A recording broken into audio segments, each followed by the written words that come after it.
Hi guys, welcome you back in the class 9 session, class 9 physics chapter number 2 is matter around us pure, and this is the lecture number 5 and me Samirul this continuing the topic separating the component of mixtures. So we very well know that we have two type of mixture, homogeneous and heterogeneous. The word homo means same and hetero means different. तो we have learned that most of the natural substances are not chemically pure. हमने पढ़ा कि बहुत सारे naturally substance जो हमारे आसपास हैं इन्वायरमेंट में प्योर नहीं है.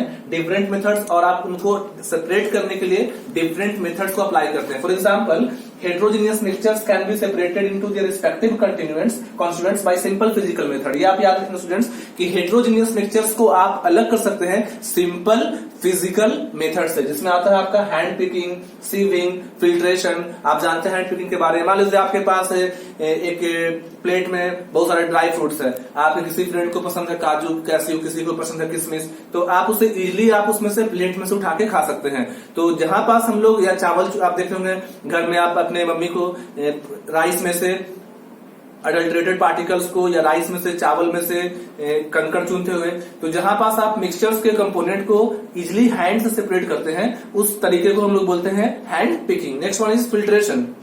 फिल्ट्रेशन में क्या होता है कि हम लोग यूज करते हैं जब हमारा एक पार्टिकल या एक आपका लिक्विड हो और दूसरा आपका सॉल्यूट जो हो आपका लिक्विड में डिजोल्व ना हो, मीन्स की डिजोल्व नहीं होना चाहिए, तो हम लोग उसमें एक फिल्टर पेपर लेते हैं और फिल्टर पेपर से पास करते हैं. तो जहां पास हम लोग इस तरह का करेंगे उसको बोलते हैं filtration. And third one is sieving. Sieving में क्या होता है कि हम लोग चलनी लेके जैसे बालू चालते हैं या चावल चालते हैं. तो ये जो है सिंपल है कि हेट्रोजीनियस मिक्सचर्स को आप सिंपल फिजिकल मेथड से अलग कर सकते हैं. इसके लिए आपको कोई खास केमिकल मेथड नहीं चाहिए. And next is how can we obtain colour component और dye from blue black ink. ये आपका एक एक्टिविटी है जिसको मैं कोशिश करूंगा कि आपको एक छोटे से वीडियो से समझा दूं. पहले क्या आपको करना है, क्वेश्चन है कि हाउ कैन वी ऑब्टेन, हम लोग कैसे ऑब्टेन करेंगे कलर कंपोनेंट को, जो डाई होता है मतलब इंक में, तो आप उसको फ्रॉम ब्लू या ब्लैक इंक, आपके पास ब्लू ब्लैक इंक है, आप उसमें से अलग अलग कलर को कैसे सेपरेट करोगे. तो fill half a beaker with water. आप एक बीकर लेंगे और बीकर को आधा पानी से भर देंगे. उसके ऊपर आप एक वॉच ग्लास रखोगे और put few drop of ink on the watch glass. आपको वॉच ग्लास में रखना है, आपको बीकर में डालना है. Now start heating the beaker. आप बीकर को हीट करेंगे. We do not want to heat the ink. आपको इंक को डायरेक्टली हीट नहीं करना है, आपको इंक रखना है वॉच ग्लास के ऊपर. Continue heating as the evaporation goes on and stop heating when you do not see any further change on the watch glass. आप तब तक हीट करेंगे जब तक एवापोरेशन का प्रोसेस कंटिन्यू होगा, और जब वॉच ग्लास में कोई भी एक्टिविटी होना बंद हो जाएगा, कोई भी हलचल होना बंद हो जाएगा, आप अपने डेमोन्स्ट्रेशन को, अपने एक्टिविटी को रोक देंगे और एब्जॉर्ब करेंगे. तो हम इसको ट्राई करते हैं देखने का वीडियो से. पहले समझ लेते हैं क्या होगा. We find that the ink is a mixture of dye in water. आप जानते हैं कि इंक जो है एक मिक्सचर है डाई का और वाटर का. Thus we can separate the volatile component from its non-volatile solute by method of evaporation. जब भी आपसे एग्जाम में पूछता है how can we separate different colour from black blue ink, आप ब्लू ब्लैक इंक से कैसे अलग अलग कलर को सेपरेट करोगे, तो इसका आंसर होगा evaporation, by the process of evaporation. So continue करते हैं हम लोग अपने एनसीईआरटी के टॉपिक 2.3 का 1 को, जिसमें हमने एक्टिविटी में देखना है कि how can we separate colour component from blue black ink. हमारा ये टॉपिक है कि आप ब्लू ब्लैक इंक से कैसे कलर कंपोनेंट को सेपरेट करेंगे. तो इस एक्टिविटी को हम लोग एक वीडियो से देखते हैं.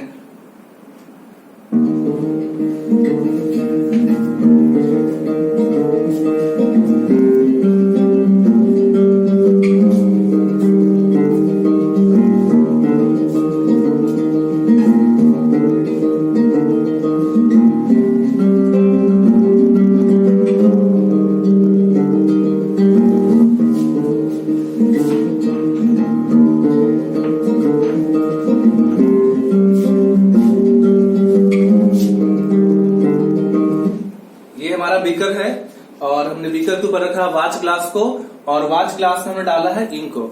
इंक को डायरेक्टली हीट नहीं करना है. जब हम बीकर को हीट करेंगे तो उसके बाद यहां से होगा एवापोरेशन. जब एवापोरेशन का प्रोसेस कंटिन्यू हो जाएगा तो हम इस पे ऑब्जर्व करेंगे कि हमारा लास्ट में क्या बचा है.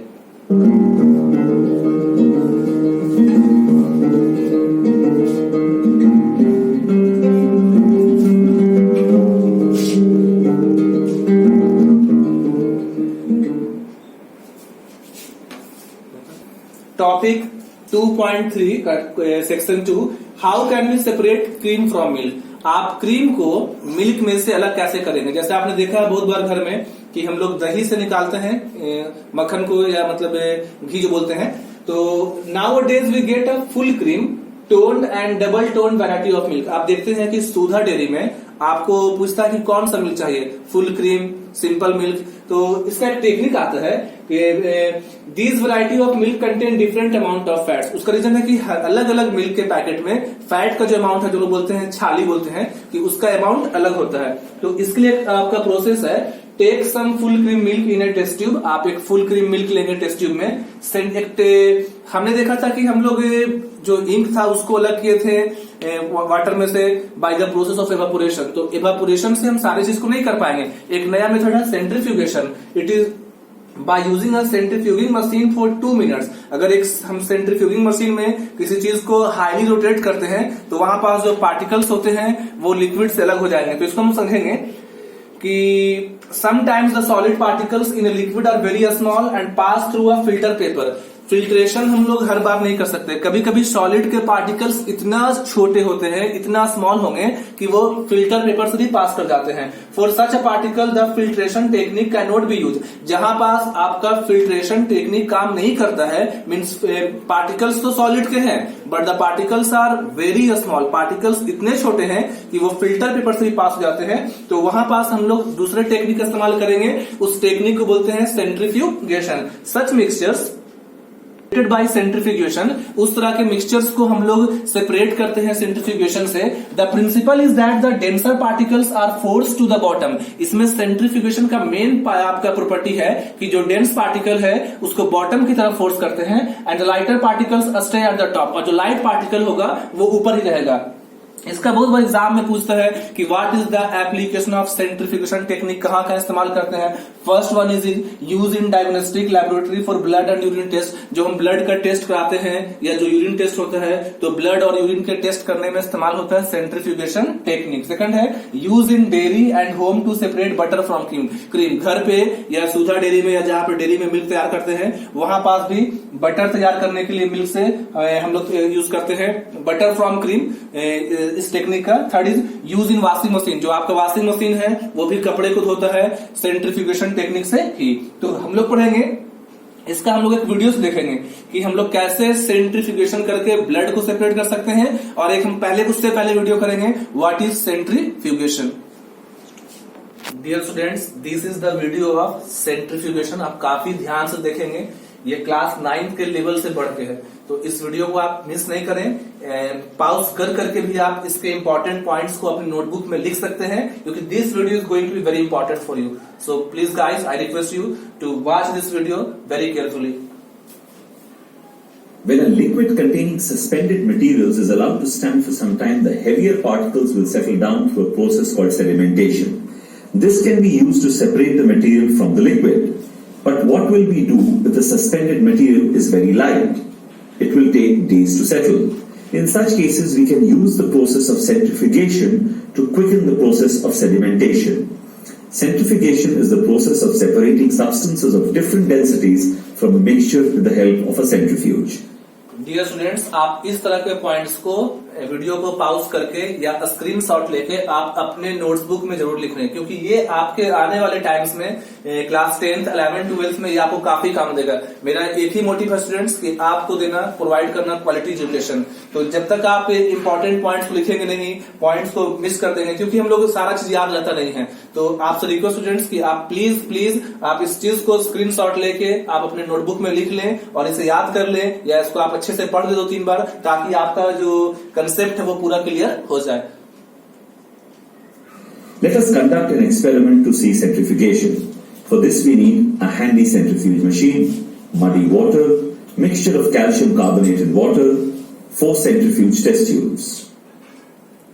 Take a sample of muddy water and place the test tubes in the centrifuge machine.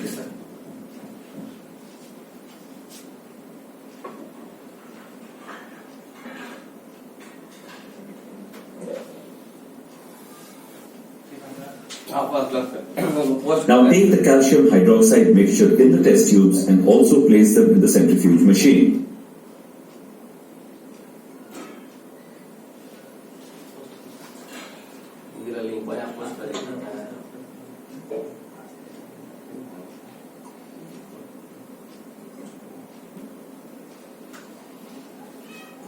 Rotate the machines fast for few minutes.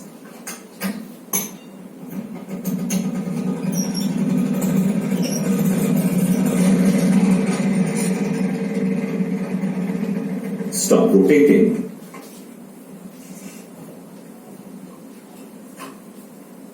Remove the test tubes and observe. We see mud particles and white precipitate have settled in each of the test tubes.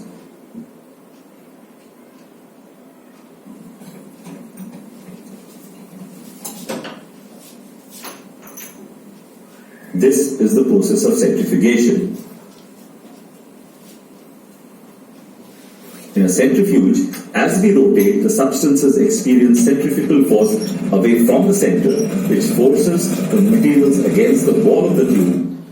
क्या है technique इसमें कि in a centrifuge machine as we rotate the substance, जब हम centrifuge machine में substance को rotate करते हैं तो जो सबस्टांसेस हैं वो एक्सपीरियंस करते हैं सेंट्रीफ्यूगल फोर्स को। इसका मेन आंसर होगा कि कैसे सेपरेट हुआ, तो एक सबस्टांसेस पे लगता है centrifugal force away from the centre, centre से away, which force the material against the wall, जो मटेरियल को हिट करते हैं वॉल्स पे, और जो डेंसर पार्टिकल्स होंगे वो नीचे की तरफ बैठ जाते हैं। तो इसे आप स्क्रीनशॉट लेके अच्छे से इसको नोटबुक में लिख लेंगे। The amount of centrifugal force experienced by any object depends on its mass and the speed of rotation. The components of a mixture get separated because the denser particles are forced to the bottom while the lighter ones stay at the top. So with an increase in the speed of rotation, even lighter materials can settle down.